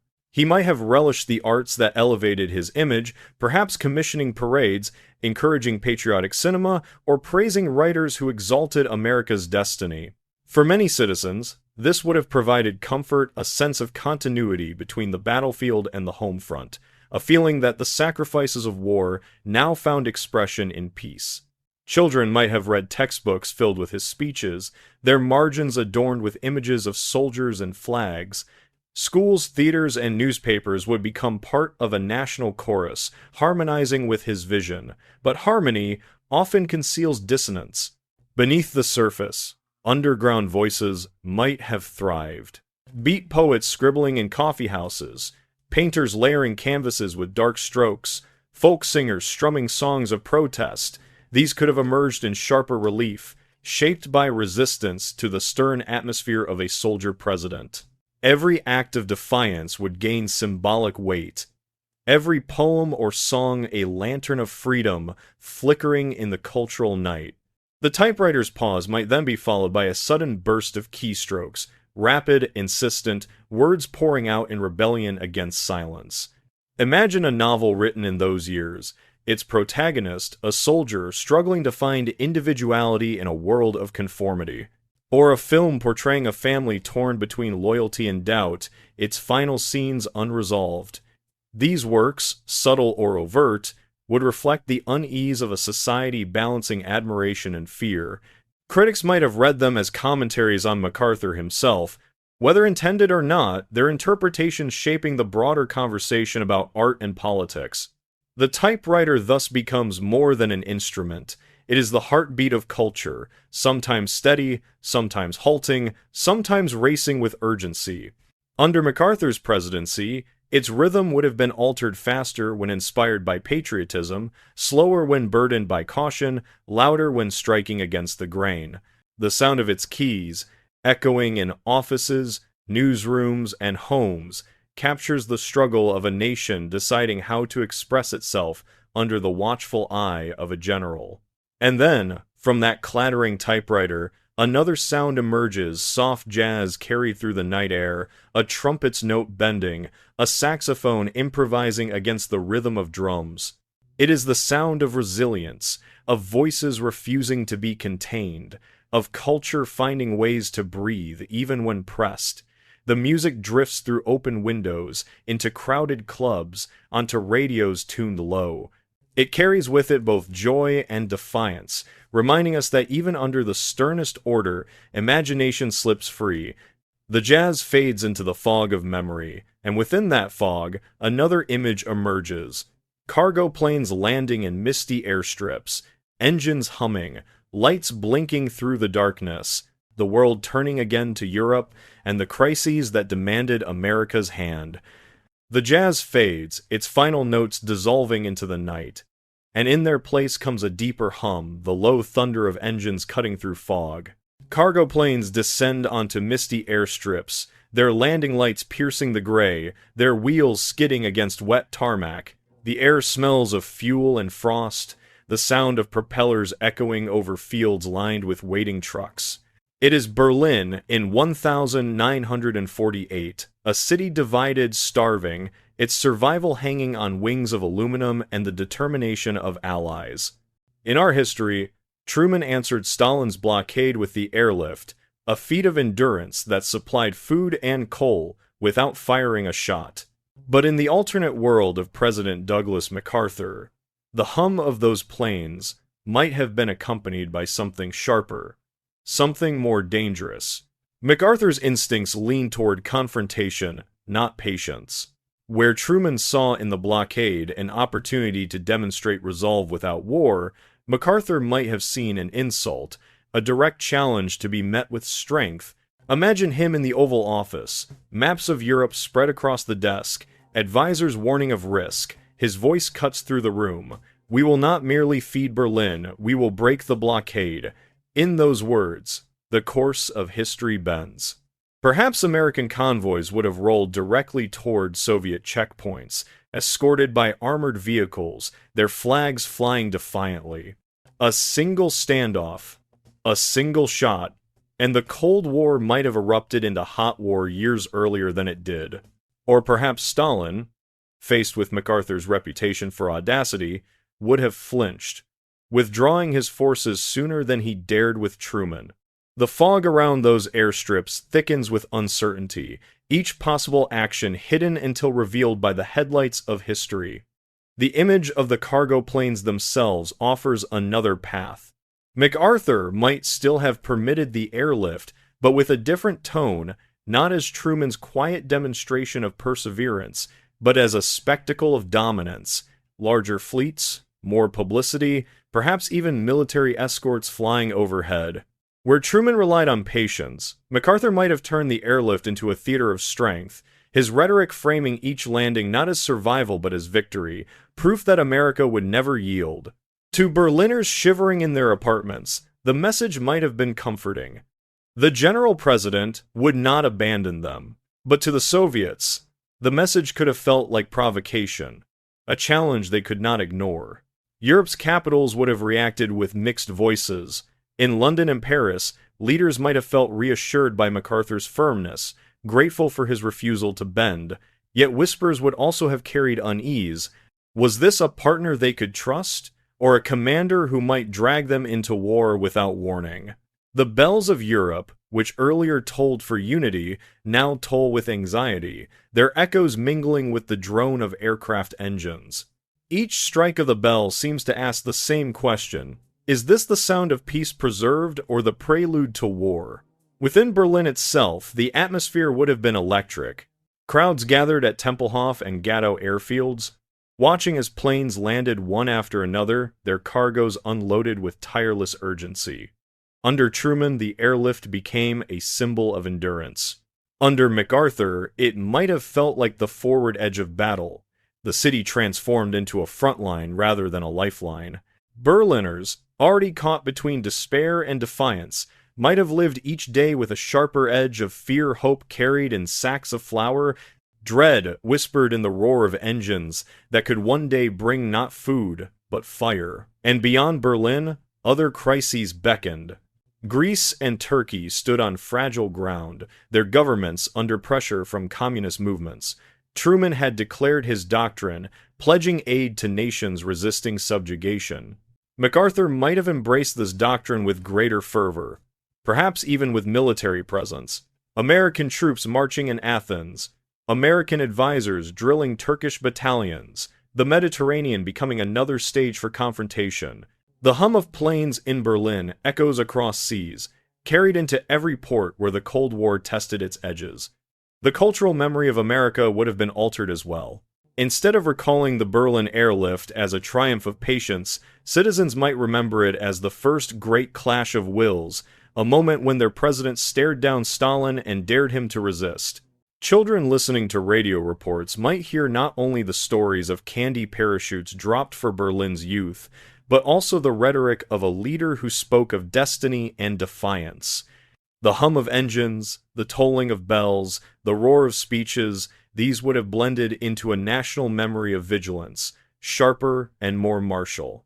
Yet there is always the other side. MacArthur's firmness might have triggered escalation. A convoy shot at, a plane intercepted, a skirmish at a checkpoint, any spark could have set Europe ablaze. The fog around Berlin becomes thicker, the engines louder, the possibility of catastrophe nearer. In this version of history, the Cold War may not remain cold at all. The crackle of a fireplace we heard earlier in American living rooms might instead be replaced by the anxious silence of blackout drills, families huddled with radios, waiting for news of battles that had leapt from the horizon to the heart of Europe. And so, the possibilities spiral outward, unresolved. The engines continue their hum, their rhythm steady, their roar filling the night skies above Berlin. One can almost imagine standing on the airfield, looking upward, feeling the vibration in one's chest. The sound grows softer now, blending into something gentler, less threatening. The roar becomes a hum like a lullaby, the kind that carries weary children into sleep even as the world trembles around them. From this lullaby, we pass into another possibility. MacArthur's second term the turning of the hourglass, and the question of whether America would entrust him with destiny for another 4 years. The hum of engines softens, a lullaby dissolving into silence, and in its place appears the image of an hourglass. The sand slips slowly from the upper chamber into the lower, each grain falling with quiet inevitability. Time itself measures presidencies in such grains, and as the years of Douglas MacArthur's imagined first term pass, the hourglass begins to turn.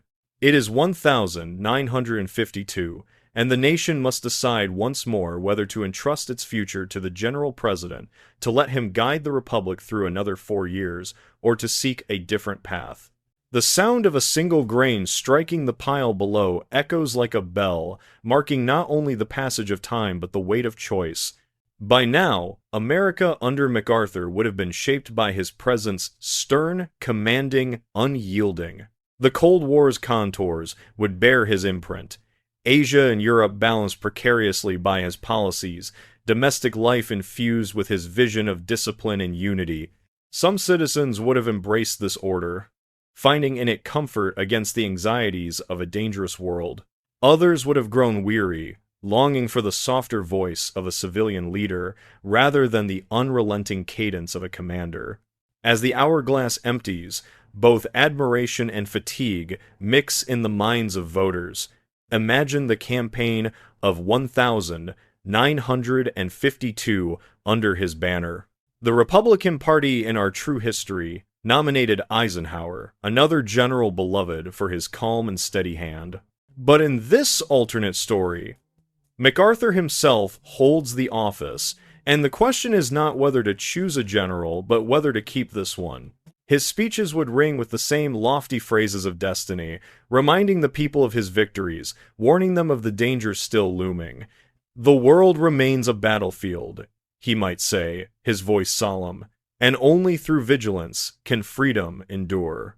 Supporters would cheer, banners waving, crowds swelling in city squares, yet in quieter corners, murmurs would spread. Has the Republic grown too rigid under his watch? Has the general forgotten the delicate art of democracy in his pursuit of strength? Foreign policy would weigh heavily on the decision. If his firmness in Berlin had preserved peace, if his stance in Asia had strengthened allies without igniting wider wars, then his stature would shine brighter than ever. But if his boldness had provoked crises, if tensions had sharpened or conflicts deepened, the electorate might recoil. The hourglass is unforgiving. Every grain that falls carries with it the memory of choices made, whether triumphant or costly. Consider also his age.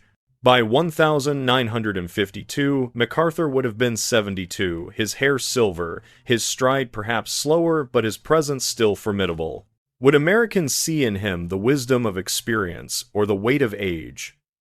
Eisenhower's genial smile and steady demeanor in our history reassured voters with calm confidence. MacArthur, in contrast, might project grandeur but also distance, his aura of command both inspiring and intimidating. The hourglass continues its steady measure, each grain falling with the question, do we continue with the man of destiny, or do we turn toward another? The international stage would not pause for the election. Korea might already be aflame or still tense beneath the snow, China restless, Japan rising, Europe wary. Allies would watch closely, wondering whether America would reaffirm MacArthur's vision or shift course. Stalin too would watch, his calculations influenced by the knowledge that another 4 years of the general meant 4 more years of firmness, perhaps 4 more years of brinkmanship. The grains of sand falling in Washington echoed far beyond America's borders. At home, the culture of admiration and unease deepened. Children in schools recited his speeches as lessons, but artists in hidden studios painted canvases that questioned authority. Veterans proudly wore pins with his likeness, while journalists debated whether his pride endangered the Republic. The hourglass does not measure approval alone. It measures restlessness, the quiet turning of public opinion. A second term would not only reflect trust in his strength, but also a willingness to endure his stern shadow longer. Imagine election night, radios humming in homes, families gathered as the results come in. If MacArthur triumphed, The hourglass would be turned once more, the sands beginning again, his authority renewed. His second term might have brought even greater boldness plans, unfulfilled in his first years, now pressed forward with urgency, his legacy pursued with the certainty of one who knew time was short. If he lost, the hourglass would stop, its sands exhausted, and America would step away from his vision, leaving him a figure of immense what-ifs. Both outcomes shimmer in possibility, neither fixed, both shaped by the fall of countless grains of time. The hourglass, now nearly empty, tips in our imagination. A single grain falls, echoing like a bell in a cathedral, its sound resonant and lingering. That echo carries us forward, away from the narrow question of re-election and into the broader horizon of legacy. How would MacArthur's America be remembered abroad? Would allies see in him a shield or a sword, a partner in peace or a force of dominance? The echo stretches, its resonance fading into the silence of two hands meeting, fingers clasped in a handshake that hovers in the air, uncertain whether it binds in trust or conceals mistrust beneath its grip. The bell's echo fades, and in its place, we see two hands clasped in midair, a handshake firm yet tentative, its meaning suspended between trust and suspicion. The photograph of such a gesture might appear in newspapers across the world, captioned with promises of unity, yet the eyes above those hands might tell another story. Under President Douglas MacArthur, America's alliances abroad would have been defined by such moments, gestures of solidarity, shadowed by questions of dominance, smiles edged with unease. MacArthur saw the world as a stage for civilization's struggle, with America cast in the role of guardian. For allies bruised by war, Britain, France, Italy, and the new democracies rising from rubble, his presence might have been reassuring. He would not have spoken in cautious phrases, but in declarations of destiny, assuring them that America's shield was strong, that freedom would not falter. Imagine him standing beside Churchill or de Gaulle, his tall frame and solemn cadence turning press conferences into scenes of drama. For many, this would have been comforting, a general president who seemed incapable of wavering. Yet alliances are not only about strength, but also about humility. Partners expect consultation, not commands. Here lay the potential fracture. MacArthur, accustomed to issuing orders, might have struggled with the subtleties of diplomacy. Would he have listened patiently to the doubts of smaller nations, or would he have brushed them aside as distractions from the larger mission? The handshake in our imagination trembles slightly, one hand firm, the other hesitant. It is the tension between reassurance and control. Consider NATO, born in 1949 as a pact of collective defense. Under Truman, it was shaped through negotiation, a balance between American leadership and European autonomy. Under MacArthur, it might have carried a different tone. Perhaps the alliance would have been more centralized, with American generals exerting stronger influence over strategy. European leaders might have welcomed this at first, desperate for security, but over time they might have bristled, wary of exchanging Soviet domination for American command. The handshake then becomes not a symbol of unity, but of dependence, a bond fraught with imbalance. Beyond Europe, the picture grows more complex. In Asia, allies such as the Philippines, Japan, and perhaps South Korea would have looked to MacArthur with unique expectations. He was not only their president, but their liberator, their occupier, their architect of reform. For Filipinos, his presidency might have deepened ties, solidifying the islands as America's anchor in the Pacific. For Japan, his influence might have lingered longer. The handshake between nations delayed by his reluctance to grant full sovereignty too soon. Would these relationships have blossomed into trust, or soured into resentment? Each possibility glimmers like the light of a camera flash, capturing that frozen handshake. And what of rivals, watching from afar? Stalin would have seen every handshake as a threat, every alliance as encirclement. The Soviet Union, already suspicious of Western unity, might have accelerated its efforts to court allies of its own. China, whether communist under Mao or fractured by continued struggle, would have viewed MacArthur's overtures in Asia as signs of American ambition, not simply defense. The handshake, viewed from Moscow or Beijing, might not symbolize friendship, but the closing of a fist. There is also the matter of image. MacArthur understood theater better than most politicians. He might have staged his foreign visits with grandeur parades, ceremonies, flags waving in the wind. His speeches abroad would have carried the same biblical cadence as those at home, promising salvation from tyranny. To ordinary citizens in allied nations, this could have been inspiring, even moving. Crowds might have cheered him in London or Manila, seeing in him a figure of strength. But for their leaders, the spectacle might have seemed overwhelming, their own voices diminished beside his thunder. The handshake again hovers, captured in photographs that conceal as much as they reveal. The legacy of alliances under MacArthur could then unfold along several lines. In one future, his firmness solidifies bonds, deters aggression, and ensures that the Western world remains united, its foundation stronger for his clarity. In another, his pride alienates partners, fraying trust, leaving America isolated despite its strength. And in yet another, his dominance provokes rivals so sharply that alliances become less shields of peace and more formations for war. The image of clasped hands remains, suspended, uncertain whether it signifies brotherhood or bondage. As we linger on this image, the hands begin to part, fingers unclasp, drifting away, the space between them widening. The handshake dissolves, leaving only open air, empty and silent. From this image of separation arises another, a shoreline at twilight, where footprints in wet sand mark the passage of a figure who once walked with certainty. The tide creeps forward, inch by inch, erasing the prints, washing away the traces of what was. And so we move to another layer of speculation. The crises avoided, the storms that might never have come, the wars that might not have burned if MacArthur's presidency had altered their course. Footprints lie in wet sand, each step deepened by weight, each print a record of direction. The tide creeps forward, inch by inch, foaming over the edges, softening their outlines. Soon they will vanish, as though the walker never passed. So too with history. Some crises arrive like storms that leave scars across generations. Others wash away before they fully form. Under Douglas MacArthur's presidency, the tide of events might have erased certain storms before they broke, or it might have summoned tempests far darker than the ones we remember. The most obvious storm is Korea.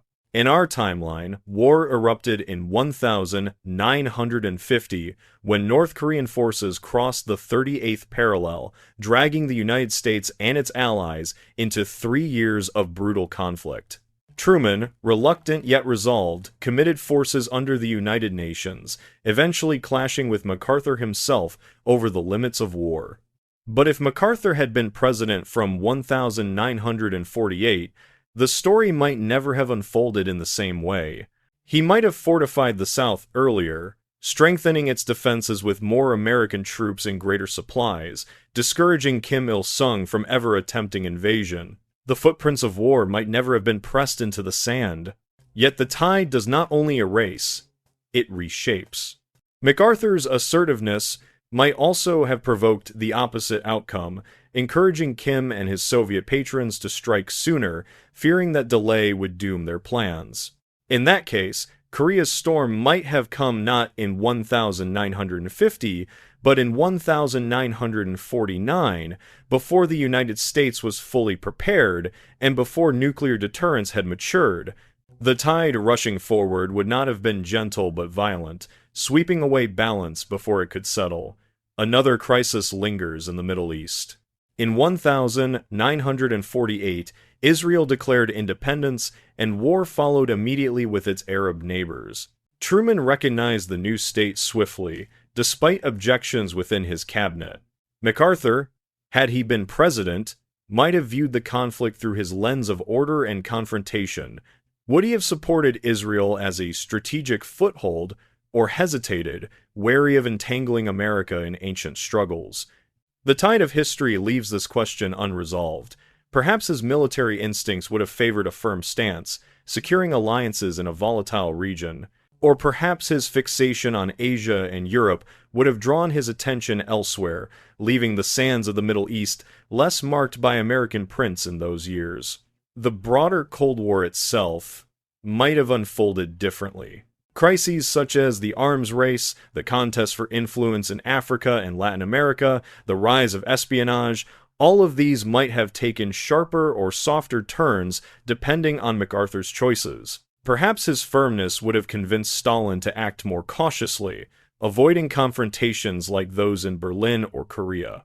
Perhaps his very firmness would have convinced Stalin that confrontation was inevitable, hastening conflicts elsewhere.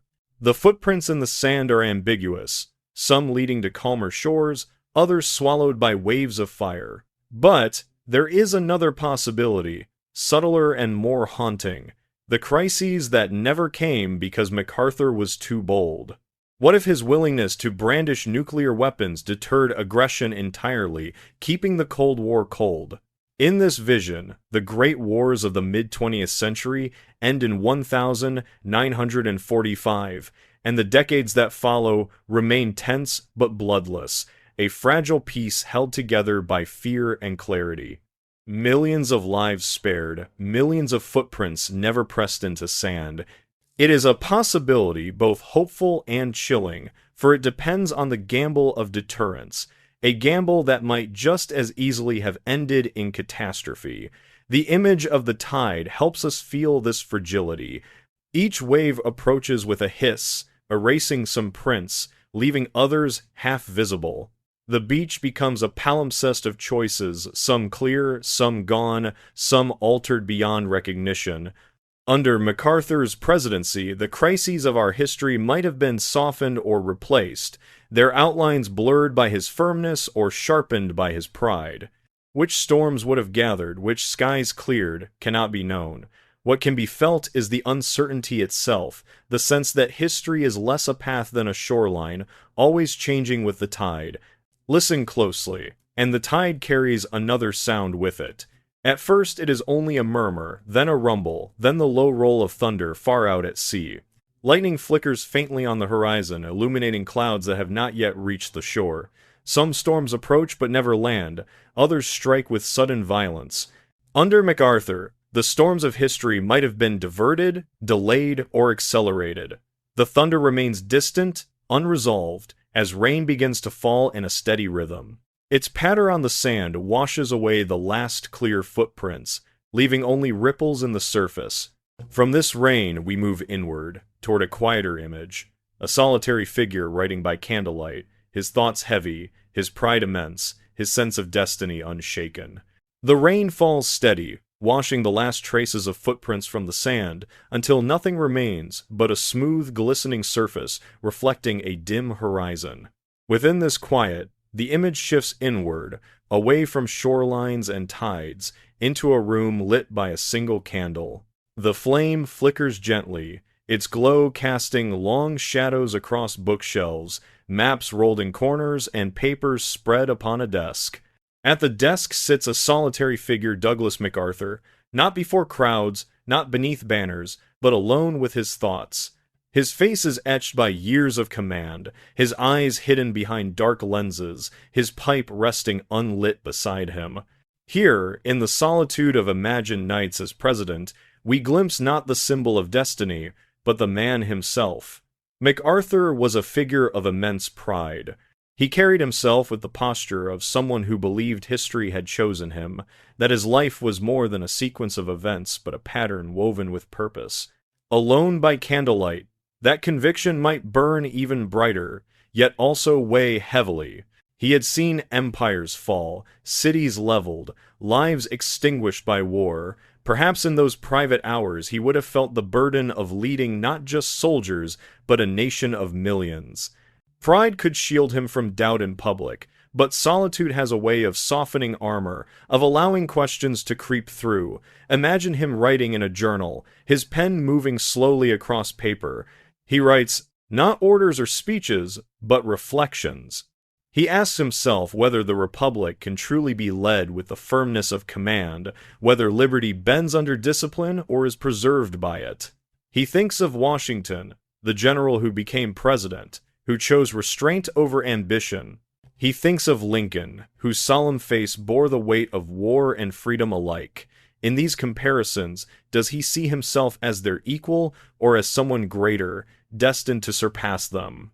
The candlelight flickers, its flame curling smoke into the still air, as if echoing the uncertainty of his heart. The human side of MacArthur is not easy to separate from the grandeur he cultivated. He thrived on ceremony, on the symbolism of uniforms, on the authority of image. But beneath the cap and the medals was also a man of contradictions, brilliant yet stubborn, visionary yet vain, devoted to service yet conscious of legacy. Alone in the candlelit room, perhaps he thought not only of the nation but of how history would remember him. Would his presidency be praised as salvation, or condemned as arrogance? Would the people he led recall him as protector or as tyrant? These questions lingered, like the shadows dancing on the wall, never still, never resolved. The solitude also carried memory. He might have thought of Manila, where destruction carved sorrow into his heart. He might have remembered Tokyo Bay, the moment of surrender when the world seemed to bow before his hand. He might have recalled his father, Arthur MacArthur Jr., himself a general, and wondered if destiny truly was inherited, a burden passed from father to son. In the candle's glow, these memories intertwine, forming a tapestry of triumph and loss that no crowd could see, but that weighed silently upon him. And what of loneliness? For a man who stood always at the center of events, solitude might have been both comfort and torment. Surrounded daily by advisors, soldiers, and citizens, he might have found relief in the silence of night. Yet pride isolates. Few could match his stature. Few could challenge his certainty. Few could speak to him as equals. The candle's flicker reveals not only his presence but his isolation, a figure both exalted and alone, set apart by the very destiny he believed in. The candle itself becomes a metaphor for his life. Its flame is steady yet fragile, casting both light and shadow. It illuminates the room but consumes itself in the process. Each moment of brilliance shortens its time, just as each decision of his presidency would have burned brighter yet brought consequences nearer. The smoke rising above it curls upward, a reminder that all light eventually fades, leaving only memory in the dark. Perhaps in those moments, he spoke softly to himself, rehearsing speeches, framing destiny in words not yet spoken. Or perhaps he sat in silence, listening to the tick of a clock, the faint patter of rain against windows, the breathing of a world that continued beyond his control. In solitude, he might have felt both master of history and prisoner of it, bound by the image he had forged, unable to step aside even if he wished. And so the candle burns lower, its wax pooling at the base, its light dimming with each passing moment. The smoke curls upward, twisting into the darkness like a question never answered. As it fades, the scene shifts again. The smoke thins, dissolving into night air, and with it comes another image, the shoreline once more, where the tide has receded, leaving behind smooth sand. Across it, new footprints appear, not his but other successors, walking in his wake, deciding whether to follow the path he left or to step aside into new directions. The smoke curls upward, dissolving into the night until only emptiness remains. When it clears, the scene shifts back to the shoreline. The tide has receded, leaving sand smooth and pale beneath the moonlight. Across this surface, new footprints emerge, not those of MacArthur himself, but of others who follow after him. Each step presses lightly at first, then deeper, as though testing the firmness of the path he left behind. America after MacArthur would have been shaped not only by his actions, but by the choices of those who succeeded him, choices made in response to his towering legacy. The question of succession is never merely political, it is emotional, cultural, almost spiritual. A nation led by a general president, disciplined and stern, would awaken one day to the reality of transition. Would his successors seek to continue his vision, carrying forward his rhetoric of destiny and strength? Or would they recoil, deliberately steering away from the rigidity of his command eager to restore the softer tones of civilian governance. The footprints in the sand diverge, some following the line he traced along the shore, others veering into open dunes where the path is less clear. Imagine a young politician rising in the 1950s, shaped by MacArthur's presidency as a child is shaped by the shadow of a father. Perhaps he would invoke MacArthur's name with reverence, reminding voters of the days when America stood unyielding against tyranny. Campaign posters might bear echoes of MacArthur's imagery, flags waving, soldiers saluting, destiny proclaimed in bold print. Or perhaps the new leader would denounce that era, promising a gentler republic, one in which freedom was measured not by order but by openness. The legacy would live either way, for even rejection is a form of influence. Foreign allies, too, would respond to the change. In London and Paris, in Tokyo and Manila, leaders would remember MacArthur's presence, his firm handshakes, his solemn declarations, his aura of command. Some might mourn his absence, fearing that his successors lacked his certainty. Others might sigh in relief, welcoming a president less inclined to dominate, more inclined to negotiate. The alliances he shaped would not vanish, but their tone would shift, as though the tide had altered the contour of the shoreline. The footprints of successors would press differently, lighter or heavier, depending on how they chose to walk in his shadow. At home, ordinary citizens would remember him in layered ways. Veterans might recall his image as reassurance, a symbol that their sacrifices had meaning. Families might remember the discipline he demanded, the loyalty oaths, the atmosphere of vigilance. Artists might recall the silences and the hesitations, the typewriters that paused mid-sentence. Some would speak of pride, others of unease, but all would carry the memory of living under a president who seemed larger than life. The sand of public memory would hold these impressions like overlapping prints, none erasing the others, each shaping the beach in its own way. What of the institutions of government? Congress, weary of clashing with his pride, might reassert its authority more strongly after his departure, determined to reclaim ground ceded to executive power. The judiciary might weigh his legacy carefully, guarding against future leaders who sought to command more than govern. The military, emboldened by his presidency, might find its stature elevated, its voice louder in matters of policy. Or perhaps the opposite. Perhaps America, cautious of another soldier president, would deliberately restrain military influence, ensuring that MacArthur's tenure remained unique, a singular experiment never to be repeated. The footprints lead further along the shore, where the tide edges closer. The sand is damp, the air heavy with salt, and the prints begin to blur. This is the nature of legacy. It endures, but not forever. Time smooths even the deepest impressions, leaving behind only traces faint enough for future generations to interpret as they wish. For some, MacArthur's legacy would be remembered as strength, for others as rigidity, for still others as both, inseparable and unresolved. And yet, footprints are not only records of the past, they are guides for the future. Those who walk after him would look down and see the prints, deciding whether to follow or avoid them. Every president, every leader, would feel the weight of his example, whether admired or rejected. His legacy, like the tide, would ebb and flow, at times more visible, at times nearly gone, but always part of the shoreline of American history. The tide begins to rise again, its waves stretching farther, washing gently over the newest prints. One by one, the steps dissolve, until the sand lies smooth once more. In this fading image, the story of succession turns toward the larger question of perspective, not just what America did under MacArthur, or after him, but how the world as a whole might reflect on his presidency in years to come. The tide pulls back, drawing us outward, away from the beach, into the vastness of the sea, where waves stretch toward every shore and the horizon curves into infinity. The tide pulls back into the deep sea, its foam dissolving into ripples that stretch outward until they vanish into the horizon. The shoreline is left bare, smooth as glass, as though no footprints ever pressed upon it. From this emptiness, the view expands, carried across waters vast and unbroken, until once more we find ourselves in Tokyo Bay on that September morning of 1945.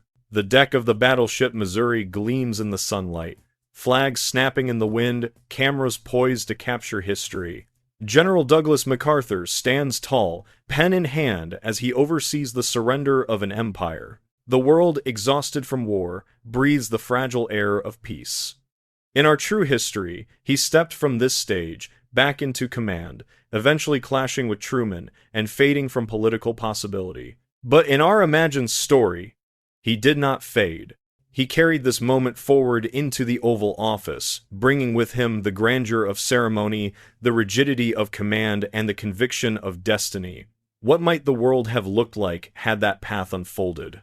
We have wandered through its layers, through the icy fissures of the Cold War, the tolling bells of Europe, the snow falling on Korea, the lanterns drifting on Japanese rivers, the ticking of nuclear clocks, the rustle of newspapers, the dragon coiling in China's mist, the shadows lengthening across the capital, the typewriter pausing mid-sentence, the hum of planes over Berlin, the hourglass turned again, the handshake suspended, the footprints washed by rain, and finally the candle flickering in solitude. Each image reveals a possibility, a thread that could have been woven differently. None are final, none complete, for alternate history is not the rewriting of fate, but the exploration of its fragile hinges. Perhaps MacArthur's presidency would have brought strength, deterring aggression, sparing millions from wars that scarred Korea, Vietnam, and beyond. Perhaps it would have brought peril, hastening nuclear confrontation, alienating allies, hardening the world into conflict. Or perhaps it would have been both at once. A paradox of glory and regret, of triumph and shadow, leaving historians to debate endlessly whether his leadership had saved the Republic or endangered it. Like the lanterns we watch drifting downstream, each possibility flickers before us, fragile and luminous, carried by currents beyond any one man's control. What endures most is the image of MacArthur himself, tall, austere, always conscious of destiny, a man who saw his life not as chance but as purpose. As president, he would have carried that same conviction, reshaping not only policies but imaginations, altering how Americans thought of themselves in relation to the world. His legacy might have been carved into monuments or whispered in unease, but either way, it would have lingered, like the echo of a bell across centuries. And now, as the sun lowers over Tokyo Bay, the deck of the Missouri bathed in gold, we return to the stillness of that first scene. MacArthur stands with pen in hand, and we, drifting between what was and what might have been, ask ourselves, what if he had stepped from this deck not back into command, but forward into the presidency? What worlds would have opened? What storms avoided? What shadows deepened? The question remains, unresolved, as open as the horizon stretching beyond the bay. The waves lap gently against the hull, their rhythm steady, timeless. The sound fades, becoming softer, like breath, like silence itself. It invites reflection, and perhaps sleep. For history is never fixed. It is a sea of possibilities, its tides carrying us between memory and imagination. And so we end where we began, with a figure poised between surrender and destiny, and with a question that lingers long after the candle has burned down. What paths lie in the silence between history as it was and history as it might have been?